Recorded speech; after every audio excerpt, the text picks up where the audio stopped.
بسم اللہ الرحمن الرحیم۔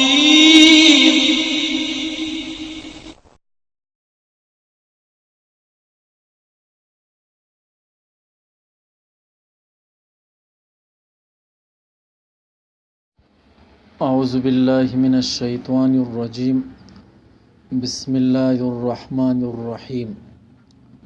آج آپ لوگوں کی خدمت میں ایک زبردست قرآنی نسخہ حج کے حوالے سے ہے، یعنی جو مسلمان حج کا شوقین ہو لیکن اس کے پاس اتنا رقم نہیں کہ حج کے لیے جا سکے، تو اس کے لیے بھی اللہ رب العزت نے راستہ کھلا ہوا ہے۔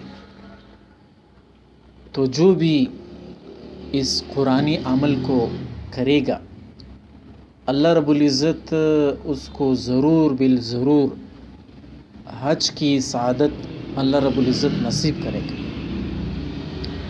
حج کے حوالے سے میں کچھ بتانا چاہوں گا۔ حضرت محمد صلی اللہ علیہ وآلہ وسلم کی نبوت اور رسالت پر ایمان لانے کے بعد سر اطاعت ختم کرنے کی پہلی صورت نماز ہے، اور آخری صورت حج بیت اللہ ہے۔ حج سابقہ امتوں میں ادا کیا جا رہا تھا، امت محمدیہ پر حج کی فضیلت 9 ہجری میں ہوئی۔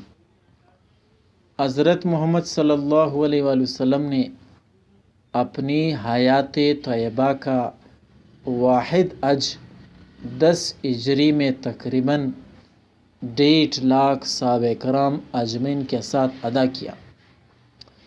آپ کا یہ حج حجۃ الوداع کہلاتا ہے۔ حج ان تمام عاقل، آزاد اور اہل ثروت مسلمانوں پر عمر بھر میں ایک بار فرض ہے۔ جو بیت اللہ تک پہنچنے کے وسائل رکھتے ہو، حج کی فرضیت قرآن و حدیث سے ثابت ہے۔ اللہ رب العزت کا ارشاد ہے، اور لوگوں پر اللہ کے لیے لازم ہے کہ جو کوئی بیت اللہ تک آنے کی قدرت رکھتا ہو وہ حج کے لیے آئے، اور جس نے کفر کی اور اختیار کی تو وہ جان لے کہ اللہ رب العزت تمام جہانوں سے بے نیاز ہے۔ نبی علیہ السلام کا ارشاد ہے، اے لوگو، تم پر حج فرض کیا گیا ہے، پس تم ضرور حج کرو۔ یوں تو عبادت کے اور بھی طریقے ہیں، مثلا نماز، روزہ اور زکوٰۃ، مگر حج کی اہمیت یہ ہے کہ نماز اور روزہ صرف جانی عبادت ہے، اور حج جانی مالی دونوں عبادتوں کا مجمع ہے۔ تو اللہ رب العزت سے امید ہے کہ انشاءاللہ اس قرآنی نسخے کو اور اختیار کریں گے تو اللہ رب العزت اتنے بڑے سعادت سے اللہ پاک نوازے گا۔ اگر آپ کو حج پر جانے کی طلب ہو اور کوئی بھی وسیلہ جانے کا نہ ہو تو کثرت سے اس آیات کا ورد کرے، اس وقت تک جب تک امید کی کرن نہ مل جائے۔